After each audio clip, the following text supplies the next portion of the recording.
Bueno, habíamos terminado la vez pasada con el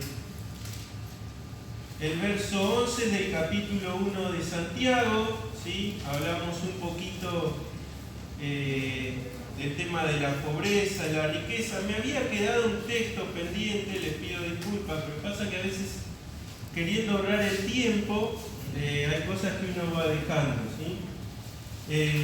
Porque hablamos un poco de lo que era la pobreza material, la riqueza espiritual, el palo que ahí Santiago le da a los ricos, ¿sí?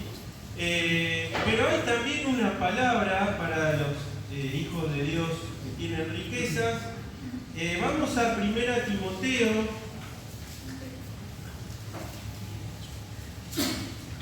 Nosotros dijimos que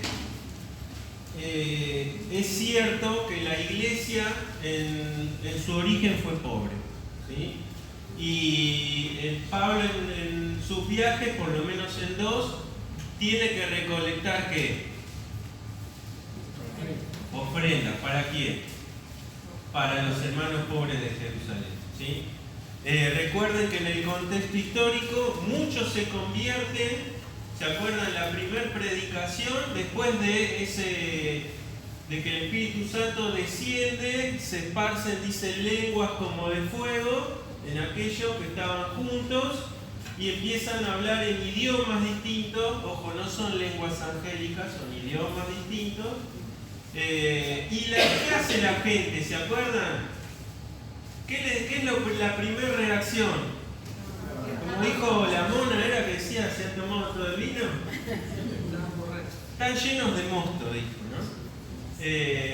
Básicamente estos están todos borrachos. ¿Y quién se para ahí? Pedro, y da el primer, ese gran discurso. Llegan a la fe, ¿cuántas almas?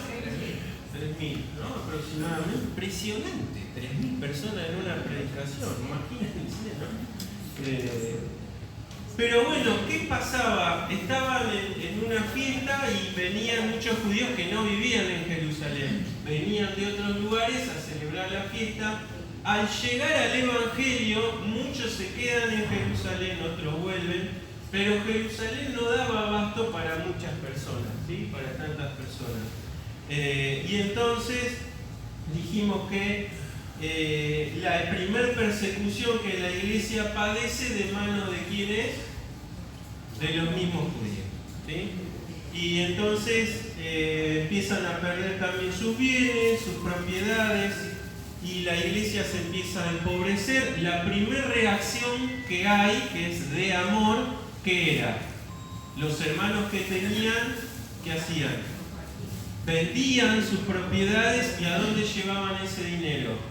A los pies de los apóstoles, para que ellos administren quién era necesario que pueda ser sostenido. Eso no duró mucho tiempo, ¿sí? Y bueno, y la persecución hizo que también el evangelio se disperse hacia otros lugares, ¿sí? Y es totalmente cierto que la iglesia en su mayoría era pobre, ¿sí? Pero cuidado, hablamos también de que en el ministerio incluso del Señor Jesús habían personas ricas que habían sostenido, ¿sí? Con dinero, y después incluso intervenido. Hablamos de que el Señor Jesús, después de la cruz, ¿a dónde tenía que ir? ¿Se acuerdan? Todos los crucificados, ¿a dónde iban? A fosa común. Ahí, así era el sistema romano. ¿Y quién intercede delante de la autoridad competente? Personas ricas e influyentes, ¿sí? Por eso el cuerpo se le es entregado, e incluso el sepulcro no era un sepulcro de la familia de Jesús, pues la familia de Jesús era humilde también. También era de una persona rica que puso a disposición, ¿sí? Ya estaba incluso eso profetizado. Entonces hay una palabra también para los ricos. En 1 Timoteo capítulo 6, verso 17 dice, Pablo está hablando ahí a su hijo espiritual Timoteo, dice, a los ricos de este siglo manda. ¿Dónde estaba, se acuerda, Timoteo? ¿En qué lugar? En Éfeso, muy bien. Y Éfeso era una ciudad que rica, ¿sí? Entonces hablábamos de que había cierta tendencia, podía pasar, de que muchos añoraran riquezas, y por eso le dice raíz de todos los males es el amor al dinero, ¿no? Habíamos leído ese texto, pero ahora le dice a los ricos de este siglo, manda que no sean que altivos, ni pongan la esperanza en las riquezas, las cuales son inciertas, sino en el Dios vivo, que nos da todas las cosas en abundancia. ¿Para qué? Para que las disfrutemos, que hagan bien, que sean ricos en qué, en buenas obras, dadivosos, generosos, atesorando para sí buen fundamento para lo porvenir, que echen mano de la vida eterna. No significa que la iban a perder a la vida eterna. Cuando habla de esta palabra así, significa el aprovechamiento que la vida eterna trae, ¿sí? Por eso es una palabra tan certera, ¿no? Fíjense que no hay casi metáforas en esto, es todo puntual, ¿no? ¿Por qué? Porque es voluntad de Dios que algunos tengan riquezas, ¿sí? Y así sucede. No es quizá la mayoría, pero sí hay cristianos que tienen muchos bienes, y hay una palabra también para eso, que dice son inciertas, cuidado con poner el corazón ahí y con poner la esperanza ahí, ¿no? Aún a veces ponemos la esperanza en nuestros ahorros quizá, o en los que tenemos el plazo fijo, en lo que sea. La esperanza tiene que estar puesta siempre en Dios, porque de Él provienen todas las cosas. Leía un texto, estoy terminando el Pentateuco con dificultad, arranqué la Biblia en un año y vengo debiendo como no sé cuántos meses, pero estaba en Deuteronomio, que es, digamos, cuando pasa la primera generación, ¿se acuerdan? El pueblo de Israel está divagando en ese desierto ¿cuántos años?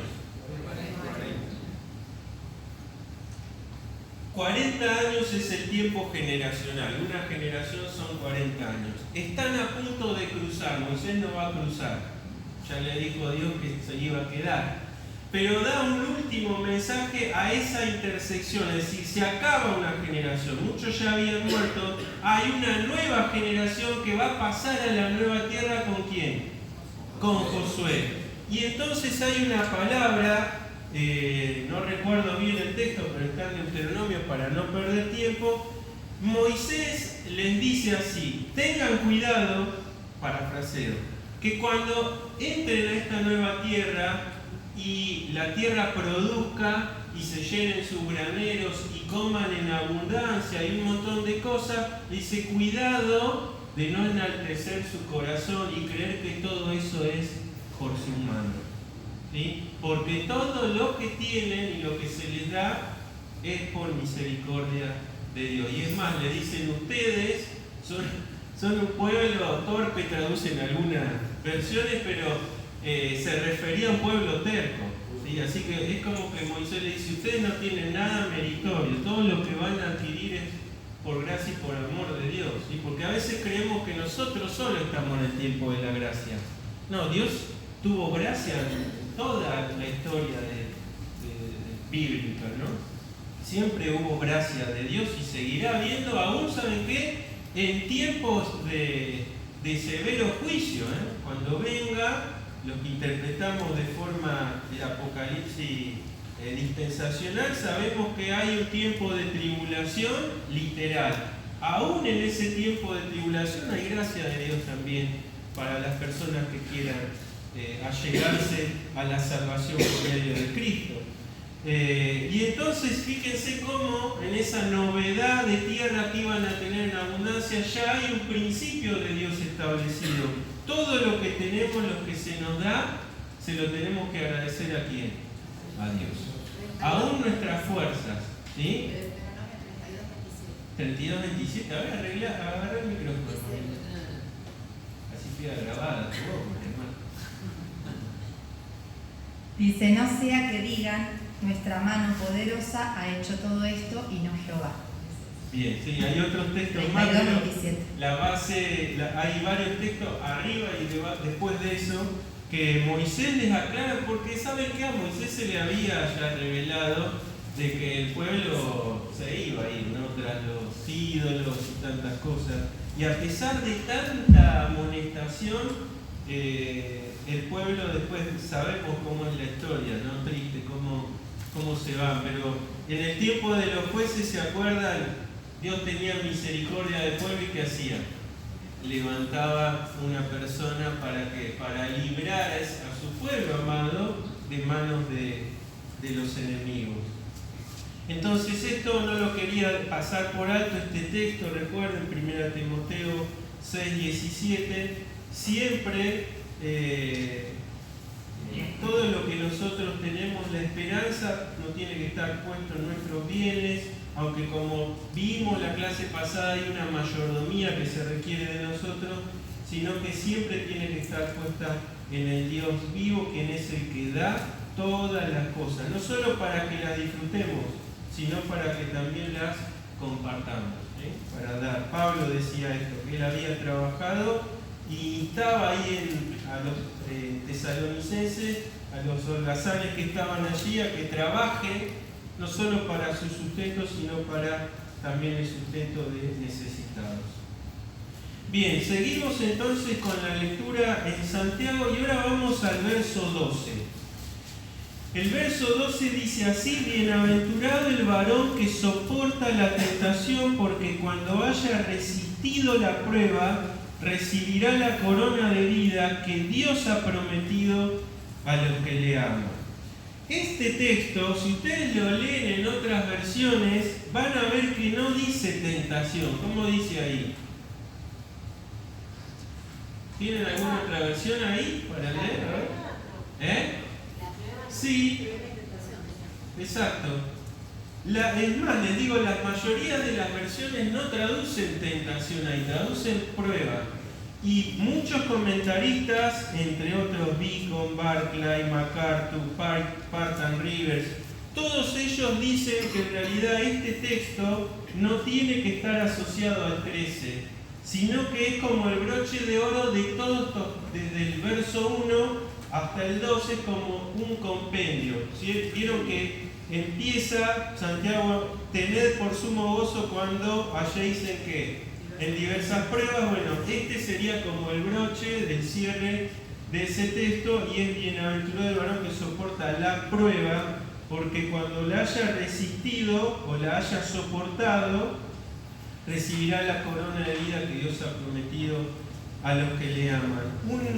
Un comentador dice: podría querer decir, en conexión al texto anterior, que es feliz el cristiano, siendo pobre o rico, que persevera en fe a través de las pruebas de la vida, porque llegando así a ser persona aprobada por el Señor, de él recibirá la recompensa de su constancia de fe, que es la vida eterna. ¿Sí? Acuérdense que los versículos, o sea, los números, los capítulos, toda la división, incluso los títulos intermedios, no son inspirados por Dios. Eso fue un orden que se hizo después, en buena hora se hizo para poder encontrar los textos.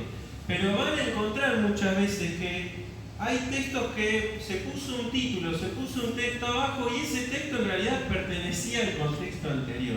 Por eso un consejo siempre cuando uno estudia hermenéutica es que se lea primero de corrido todo sin leer los títulos intermedios, ¿sí? La primera lectura siempre tiene que ser de corrido para que nuestra mente y nosotros podamos ver en qué punto hay un cambio de tema en la lectura, ¿sí? Aunque sabemos que la mayoría de los escritos tienen una conexión. Dijimos que Santiago es un poco ahí transgresor en ese sentido, porque cambia muchas veces abruptamente de tema, ¿sí? Así que para tener en cuenta esto, lo más posible es que la traducción sea ahí pruebas y no tentación, ¿sí? aunque obviamente eso no transgrede la doctrina bíblica, porque obviamente es bienaventurado aquel que también soporta y vence la tentación, ¿verdad? Hay ahí también una metáfora que se usa, ayer la leímos también cuando hablábamos del mensaje a la iglesia en Esmirna. Dice, recibirá la corona de vida. Muchas veces habla de esto de las coronas, ¿sí? Recuerden que en esos tiempos había juegos o olimpiadas que se hacían y el vencedor, ¿qué recibía? ¿Una corona de qué? De laureles, ¿sí? Estéfanos es la traducción. No se refiere a la corona de un rey, se refiere a esa corona de victoria. Hay varios textos de esos. ¿Quieren? Vamos a leerlos rápidamente. Repartimos micrófonos. ¿Tienen Biblia ustedes? Sí. Vamos a buscar algunos textos. A ver, Sergio, buscate. Primera de Corintios 9:25. María Marta, buscate 2 Timoteo 4:8. Y ustedes se buscan 1 Pedro 5:4 y Apocalipsis 2:10. Y ahí atrás Apocalipsis 3:11, ¿sí? ¿No arrancan ustedes? ¿No? ¿Ustedes no? Bueno, entonces arrancan allá. Cambiamos los textos entonces, ¿sí?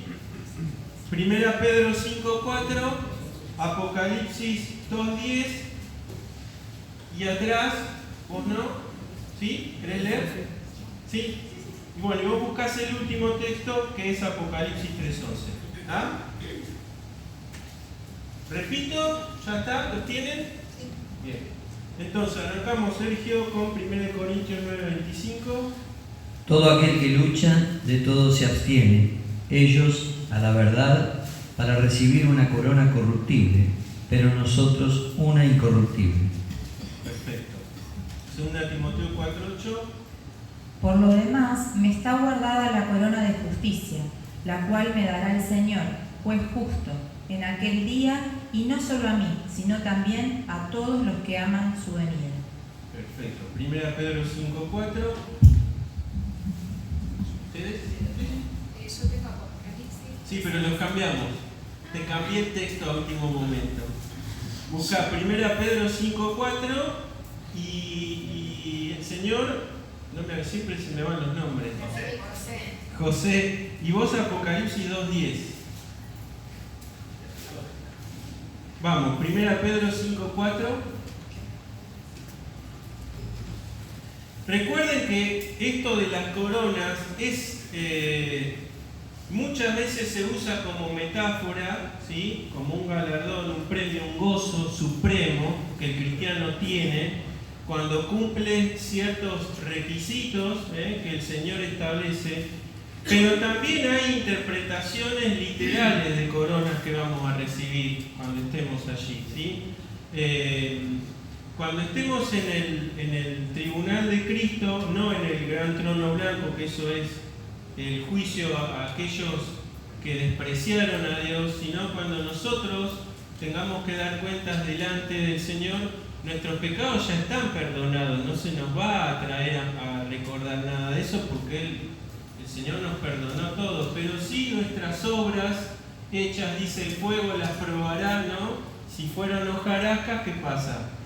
Se queman, ¿no? Y si fue algo como un metal precioso, eso lo supera, pasa, ¿no? Eso sí es metafórico y habla justamente de esos ojos, como en Apocalipsis dice el Señor tenía sus ojos como llamas de fuego, significa que todo lo escudriña, todo lo ve, ¿sí? Las intenciones de nuestro corazón, cómo hicimos las cosas, cómo hicimos el servicio, cómo lo hicimos como para el Señor o lo hicimos porque, bueno, no queda otra, hay que hacerlo, ¿no? ¿Cuál fue bueno, todo eso será pesado en el fuego de sus ojos y eso sí va a recibir un galardón. No merecemos nada, hermano, pero el Señor así lo estableció, ¿no? Bueno, leemos entonces ahí 1 Pedro 5:4.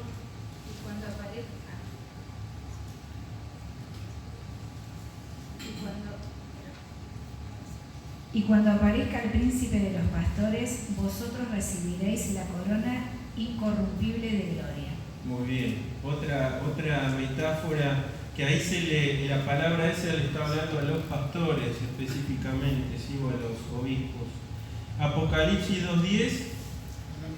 Dale.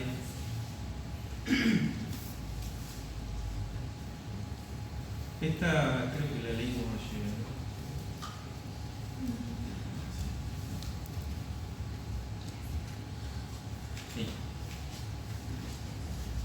Sí, 2:10, dale. No temas en nada lo que vas a padecer. He aquí el diablo echará a algunos de vosotros en la cárcel, para que seáis probados. Tendréis tribulación por 10 días. Sé fiel hasta la muerte, y yo te daré la corona de la vida. Perfecto. Otra vez la palabra ahí. Fíjense cómo a lo largo estamos viendo varios libros escritos por personas distintas, ¿no? Sin embargo, el concepto metafórico de ese gozo supremo, de esa premiación en la corona se ve hasta el último libro. Y el último texto en Apocalipsis 3:11. He aquí, yo vengo pronto, retén lo que tienes, para que ninguno tome tu corona. Perfecto, ¿sí? Cada vez que nosotros veamos esto, no siempre la interpretación es literal, ¿tá? Es un sentido metafórico que el Señor tiene para con nosotros, de que hay un valor importante en cumplir la palabra de Dios a los ojos de Dios, ¿sí? Cuando nosotros hacemos las cosas, hoy Adrián hablaba del amor. El amor a Dios se manifiesta en obediencia, ¿sí? Si nosotros no obedecemos sus mandamientos, no digamos que amamos a Dios, ¿sí? Como tampoco podemos decir de labios que amo a mi hermano y no proveo para su bien espiritual o incluso material, ¿sí? Entonces, cada vez que nosotros en nuestra vida de adoración cumplimos lo que Dios nos manda como hijos del Rey, hoy se hablaba del Rey y de su soberanía, nosotros siendo hijos del Rey tenemos que comportarnos como hijos del Rey. Entonces, Dios tiene para nosotros promesas, como hoy veíamos, pero también tiene galardones, ¿eh? No solo en esta vida aquí, terrena, sino más allá. Entonces ahora sí podemos trazar una línea y empezar un tema nuevo en el verso 13, porque ahora Santiago sí, aunque la palabra guía ustedes van a ver que es similar, por eso de acuerdo al contexto se traduce o tentación o prueba, dice el verso 13, cuando alguno es tentado, no diga que es tentado de parte de Dios.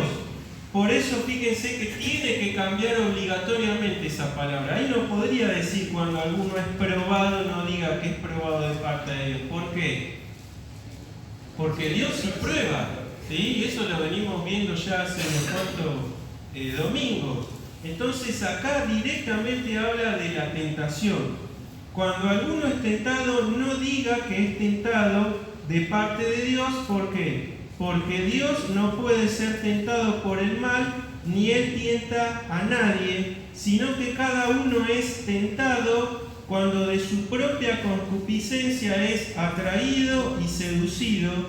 Entonces la concupiscencia, después que ha concebido, da a luz el pecado, y el pecado, siendo consumado, da a luz la muerte. Fíjense, Santiago, dijimos, es el primer escrito del Nuevo Testamento, y como está dirigido a judíos, lo que nosotros leemos acá siempre tiene metáfora, que era la forma de hablar y de enseñar de los rabinos de la época, incluso las enseñanzas. El Señor Jesús hablaba mucho, ¿no? con lenguajes y figuras traídas de lo cotidiano, que es lo que se dice parábolas, ¿no? Pero también con metáfora para dar una enseñanza suprema. Y este estilo de escritura, aunque sabemos que se escribe en griego, la forma de escritura y de enseñanza sigue siendo hebrea. Por eso vemos todas estas figuras de la seducción. Ahora vamos a hablar un poquito de esto, ¿no? Ahora, Santiago dice algo en el verso 13. Si vos estás siendo tentado, no culpes a Dios por tu tentación. ¿Por qué? Porque Dios no tienta. Dios es santo, por ende no puede inducir en su esencia a nadie a hacer el mal. Ese es el concepto y el principio bíblico. Entonces, ¿quién es el tentador? ¿A quién se le llama tentador? A Satanás, ¿no? Ahí, ¿quién me busca ahí? Mateo 4:3, pasemos el micrófono para atrás, así leen más. Mateo 4:3, busca Jorge. Y de aquel lado, Gonza, buscaste 1 Tesalonicenses 3:5.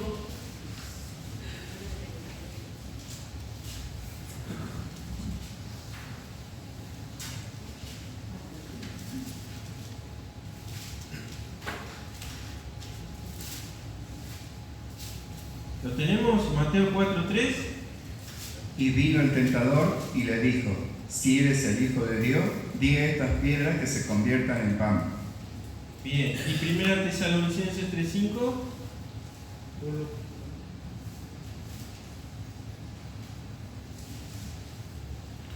Por lo cual también yo, no pudiendo soportar más, envié para informarme de vuestra fe, no sea que os hubiese tentado el tentador y que nuestro trabajo resultase en vano. Bien. Por ende, cuando somos tentados, hay alguien que está ahí rondando, ¿no? que sabemos quién es: Satanás, ¿sí? Satanás y su ejército, ¿sí? Hace poco les voy a compartir una anécdota. Fui a las colectividades, ¿vieron esa carpa que se armó ahí en las vacaciones? Como yo llegué antes que mi mujer y mi hija, tuve un tiempo de libertad, de soledad. Me fui ahí a la feria de la colectividad porque a mí me encanta el mondongo a la española. Bueno, es como un guisacho. Para mi decepción estaba el stand en español. Bueno, empecé a dar vueltas, digo, algo tengo que morfar, la panza estaba vacía, Juli no había cocinado porque no estaba, así que digo, algo voy a comer. Me paré en el stand de Perú y me pedí una chola, que es esa gaseosa peruana, y un arroz con marisco, algo así. Bueno, estaba esperando en la fila y de pronto veo que en mi bolsa ponen los mariscos y ponen otra comida más arriba. Y se ve que había un diablillo suelto ahí en la feria de las colectividades. ¿Y a quién encontró? Me encontró a mí y me empezó a susurrar acá: mirá, tenés comida para mañana. No te tenés que cocinar nada. Pero aparte sale redonda, porque ya te cobraron, el cajero está en la otra punta, no sabe, y la que está empaquetando tampoco sabe. Está ganando la bolsa seguida. Y yo digo, pucha, hacía mucho que no recibí una tentación de esta. Pero ya se puso agresivo el demonio. No seas tonto, ya viste, me empezó, viste cuando sentí, no vas a dejar pasar esta oportunidad. Era fuerte, una voz fuerte realmente. Cuando me da la bolsa, ¿qué hice? Tuve comida para 2 días. No. Vencí la tentación. Saqué la vianda y le digo, no, lo mío era solo arroz con marisco. El tipo que estaba al lado me miró como diciendo, qué tarado, ¿no? Lo mismo que el demonio me decía. Pero me acordaba después, porque siempre, ahora vamos a leer algunos textos, siempre que somos tentados, con la tentación que viene, dice la palabra, la salida. Y saben que eso es muy personal. Cada uno de nosotros sufre tentaciones distintas, tenemos talones de Aquiles distintos, pero hay una promesa del Señor de que siempre con esa tentación que Él permite, hay una salida. Y muchas veces saben cuál es la salida, la da el mismo Espíritu Santo trayéndonos textos a nuestra mente, ¿no? Y a mí me resonaba uno cuando estaba la bolsa ahí, es en lo poco ha sido fiel, ¿no? Bueno, les cuento una que superé, ¿no? Para que sea de bendición. La pregunta que te decías al otro día. Al otro día, no sé. A mí siempre hay un paquete de fideos dando vueltas, ¿viste? Pero bueno, muchas veces, ustedes ya seguramente les ha pasado, se siente fuerte la tentación. Y a veces hasta una voz muy audible y a veces con cosas, ¿viste? Gracias, Señor, por tu provisión. Exactamente, ¿no? Gracias por la provisión del Señor. Y gracias que podemos tener ese escape y esa salida que Él lo provee Él mismo, ¿no? Entonces, Dios en su esencia es santo y Él no puede incitar al mal. ¿Sí? Si hay Dios cosas que no puede hacer, nosotros decimos Dios es omnipotente, pero hay cosas que Dios no puede hacer. No se puede negar a sí mismo y no puede hacer cosas en contra de su naturaleza. Por eso no puede pecar, por eso es santo. Y por eso no puede incitarnos a nosotros al mal. Pero sí Él permite que Satanás, ¿qué haga? Nos tiente. Volvemos siempre a la historia de Job. ¿Quién le hizo los grandes males que le pasaron a Job? Fue Satanás, ¿no? Y con muchas circunstancias, ¿sí? Porque fueron pérdidas importantes. Pero todo estaba controlado por el Señor. Ahora, dice también ahí, Dios no puede ser tentado por el mal. Y acá quizás ya uno de ustedes está pensando, ¿es tan cierto esto que dice acá? ¿Qué les parece?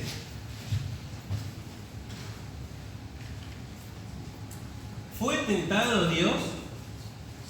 Sí. Claro que sí. Fue tentado por el mal. Fue tentado por el mal, ¿no? Fue tentado por su mismo pueblo Israel, ¿se acuerdan? Él literalmente dice, me tentasteis en el desierto, ¿no? Y por eso recibieron juicio. ¿Y fue tentado quién en esta tierra? Jesucristo fue tentado por el mismo enemigo. Es cierto que estaba padeciendo como humano, ¿sí? Porque el Señor Jesús padeció todo lo que nosotros sufrimos o padecemos, y aunque no entendemos teológicamente, dice que Él aprendió la obediencia, ¿no? Por lo que padeció. Como es raro pensar que Dios pudiese aprender algo, pero se refiere a la humanidad del Señor Jesús. El Señor Jesús, hoy Adrián leía ese texto de Primera de Juan. Ustedes saben que es tan repetitivo Juan ahí en esa primera carta que tiene, hablaba de lo tangible, de lo visible, porque ya en ese último tiempo, después de todo el movimiento judaizante con el que la iglesia luchó, empieza a luchar con un movimiento gnóstico, ¿sí? Que era del conocimiento, la virtud del conocimiento y la adoración del conocimiento, separaba a los cristianos, a los que decían y se metían en la iglesia, que ellos estaban en un escalón superior. Pero además negaban que Jesucristo había venido corporalmente, porque asociaban que el cuerpo era malo y entonces no podía haber unión entre lo espiritual, lo santo, y el cuerpo. Y entonces se empezaron a meter esas doctrinas de que incluso la deidad en Cristo estuvo en el momento del bautismo y se fue antes de ser crucificado. Por eso decían que Jesucristo, Dios, no padeció la cruz, porque como el cuerpo es malo, no podía recibir ese tipo de castigo.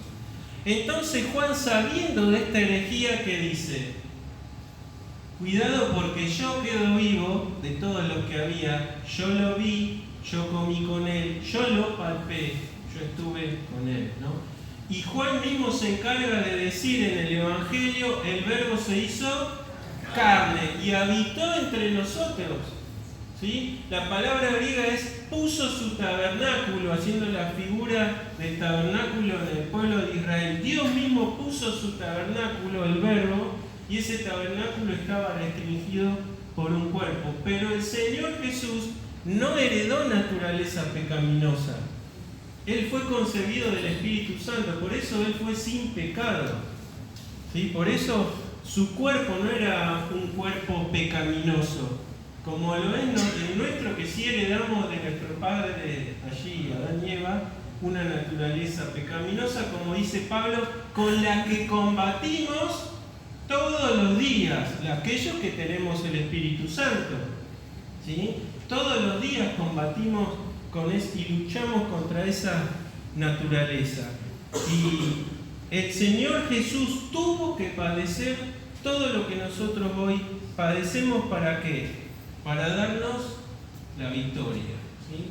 Nosotros tenemos victoria en nuestras tentaciones y en nuestras pruebas, aún en nuestro sufrimiento, solo por medio de Cristo. Solo en Él, quien es el sumo sacerdote que sabe todo lo que nosotros pasamos. Entonces, ¿sí?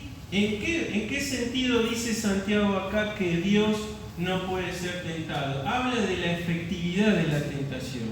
Dios no puede ser tentado efectivamente, a eso se refiere, porque Dios es santo. Pero cuidado, porque es un pecado tentar a Dios, ¿sí? A veces tentamos a Dios en cosas muy tontas, pero sigue siendo tentación. Cuando le pedimos, por ejemplo, que nos acompañe en tal viaje y cruzamos semáforo en rojo, o vamos a una velocidad que no tenemos que ir, eso es tentar a Dios también. Y le estamos reclamando, Señor, vos nos prometiste que nos vas a proteger, pero yo estoy mandándome las mías, ¿no?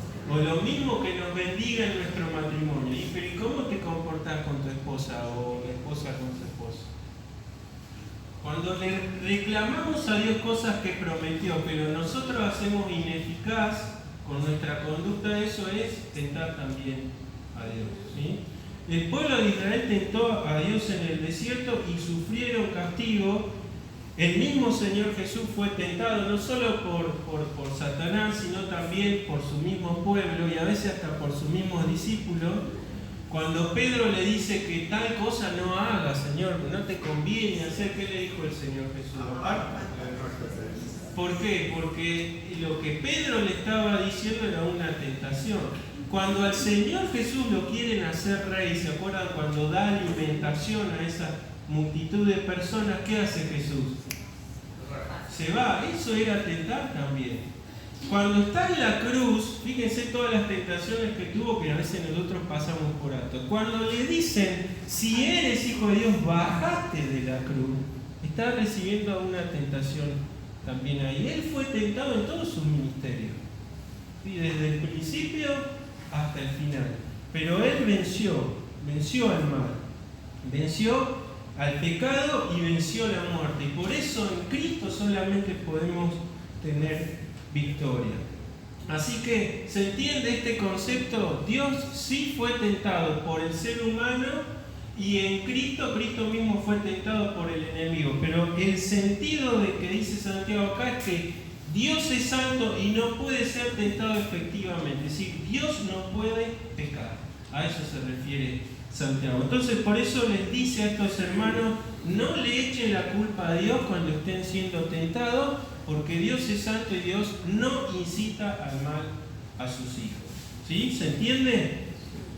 Ahora fíjense, pues nosotros hablamos del tentador, que sabemos que es Satanás, pero acá Santiago no le echa la culpa a Satanás. Fíjense que dice, cada uno que dice el 14, es tentado cuando ¿qué? De su propia concupiscencia. ¿Qué es esta palabra? En algún momento se las dije, ¿se acuerdan qué significa? Los deseos internos. Una pasión fuerte, un deseo interno fuerte, que cada vez que se usa, por lo general se usa aplicada a un deseo humano de nuestra naturaleza. En pocas ocasiones se usa positivamente, y una de esas, ¿se acuerdan de cuando el Señor Jesús le dice cuánto he deseado comer con ustedes esta Pascua?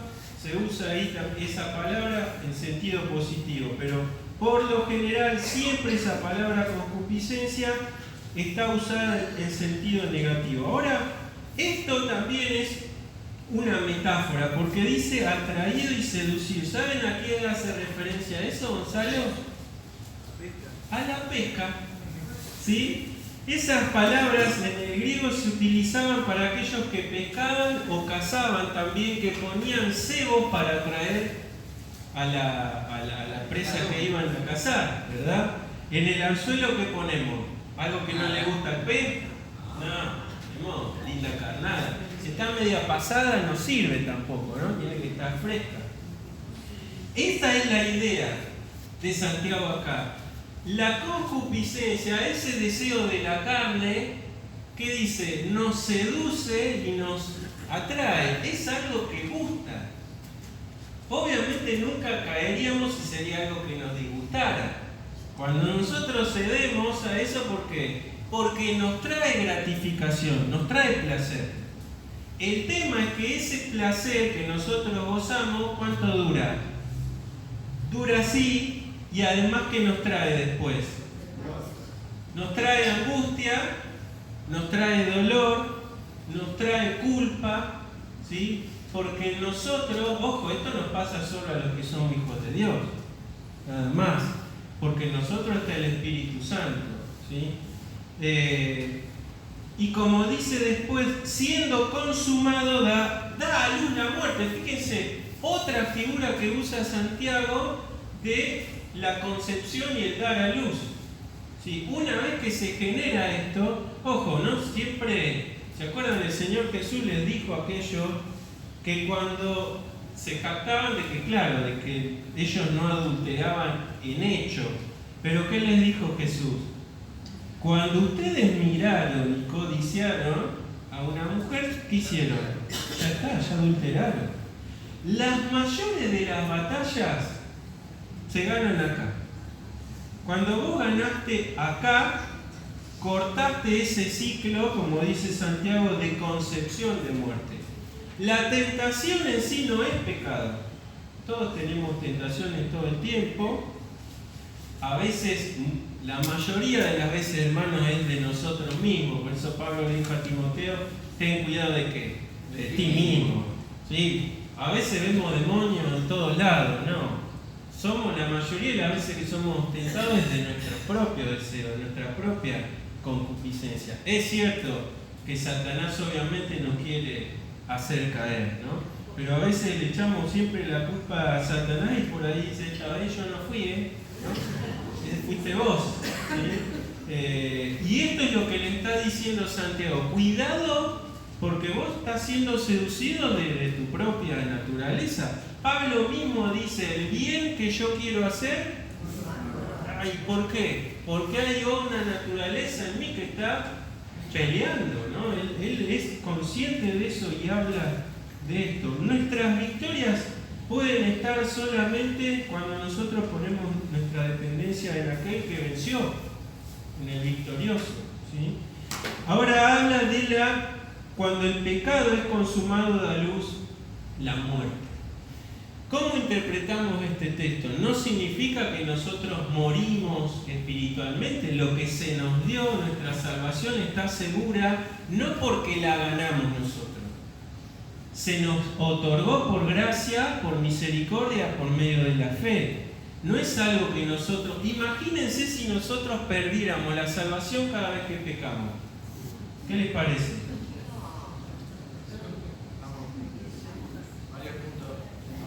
¿Cuál sería la efectividad del sacrificio de Cristo? Primero, ¿no? ¿Qué pasaría con ese texto que dice que de su mano nada nos puede sacar? ¿No?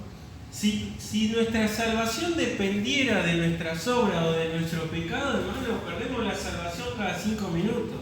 Porque cada 5 a veces se pasa un pensamiento malo o una... ¿no? Ya cuando manejás, nomás los que manejamos, ¿no? ¿Cuánto tenemos que tener dominio propio en esta ciudad, el manejo? Bueno, fui a Jujuy y les digo que Jujuy se maneja peor que acá.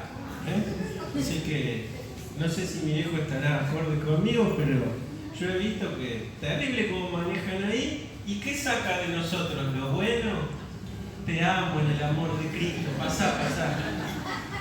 Sale, ¿no? Bueno, si fuese así, nuestra salvación sería tan endeble, estaría pendiente de un hilo. Pero nuestra salvación está segura porque está segura en el sacrificio perfecto de Jesucristo. Por eso en Hebreos dice que Él hizo perfectos para siempre a los que santificó. Ahora, ¿qué es la muerte que nos trae? El caer en pecado y el vivir, ¿no?, vidas de pecado. Es separación. Acuérdense, muerte es separación. Y cuando nosotros, por más que somos hijos de Dios, vivimos una vida de derrotas, de pecado, de no arrepentimiento, ¿qué pasa con nuestro espíritu? Hay separación. Lo que dice su palabra es que nosotros, ¿qué hacemos? Contristamos al Espíritu Santo. Las mujeres están hablando ahora de la lucha espiritual. Hablando, la última fuiste vos, ¿verdad? Y hablabas un poco de esto, ¿no? De cómo el Espíritu Santo en nosotros se contrista. Ojo, nosotros no minimizamos al Espíritu Santo. El Espíritu Santo es Dios. Nosotros no tenemos ningún poder en nosotros para reducirlo. La idea también, cuando habla del fuego, del Espíritu, es metafórica. Y lo que significa es que cuando pecamos y nos apartamos, no es que hacemos chiquito al Espíritu Santo, es que opacamos lo que el Espíritu Santo puede hacer en plenitud en nosotros. ¿Está? Porque el Espíritu Santo es Dios, nosotros ¿qué podemos hacerle a Dios?